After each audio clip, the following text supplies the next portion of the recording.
tell me something about your failures. I want to know where you fail and how did you come out of it and how did it change.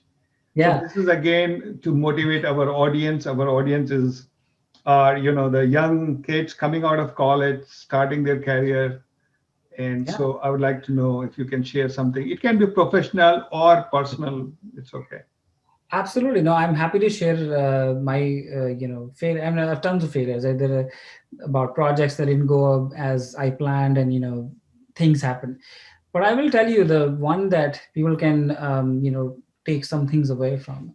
Um, I took an internal transfer in one of my jobs, and I inherited a team, and and I felt like, gosh, this is the same company. Been working in the other location now, this location, so maybe things are just going to be a continuation of what I was doing. Again, the same mistake I made when I was a new manager. But what I did not understand properly was that I had to be in the listening mode. I had to understand how the team was doing things that they were doing.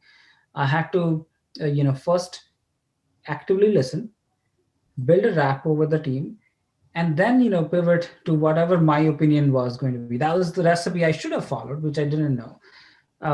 Rather, what I did was I went in and I said, you know what, I don't think the performance of the system is that good. I don't think the testing is that good. So here is an approach of how we should do testing.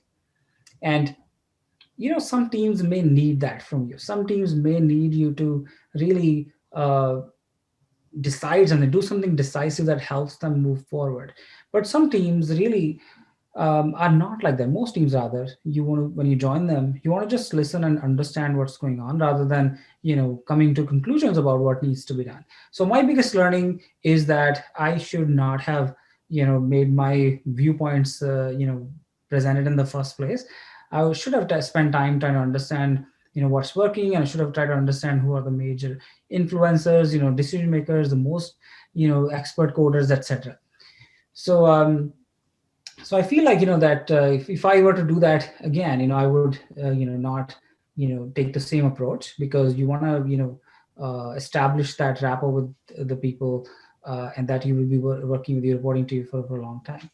So that's my advice, that people when you join a new job, um, whether it's external job, whether you're just taking an internal transfer, think of every team, every part, sub team, or a sub group of a company as a micro culture that you're going to be facing.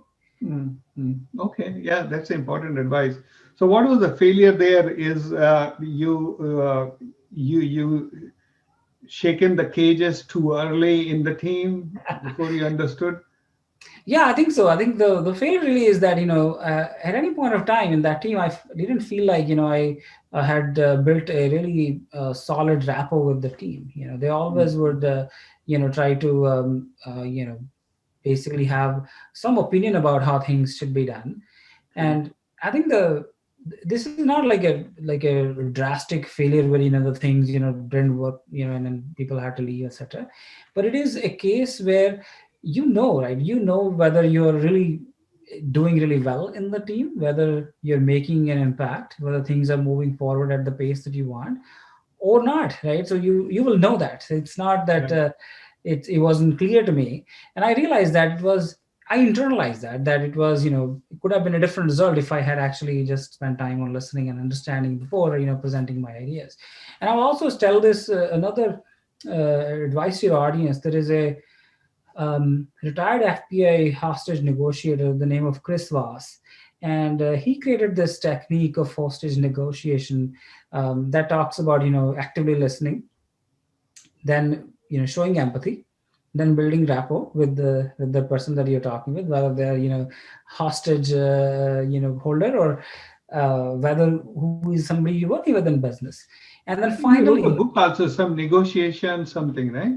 yeah, I think he wrote a book as well. I think his book is called Never Split the Difference. Never And split the difference, right? You're right. and Yes. and, and the example he gives about that is, and the last step, before I give the name of the example, the last step was to basically pivot to what you want to be done. Huh. And that is the part he mentions in his book.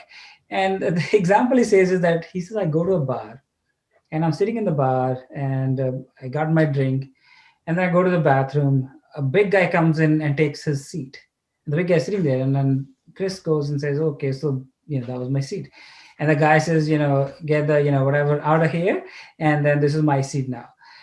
And then Chris Voss says, what should I do? Split this difference with him? Should I sit in his lap? Should I sit under his feet? What should I do? So basically, sometimes there is no like splitting the difference. It's not like meet me at the halfway. He says that's the most terrible thing you can do. Yeah. So there's no meeting the halfway. There is actually, and also he says there's no winner and loser scenario when you're negotiating.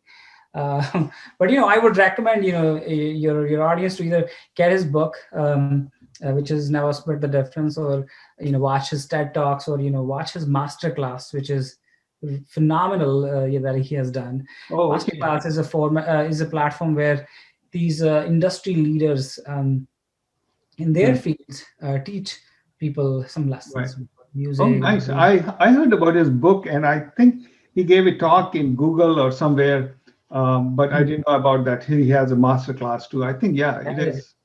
It is important. I know a friend of mine. He's doing some executive MBA kind of thing from Mhm. Stanford, and there this book is almost a must read.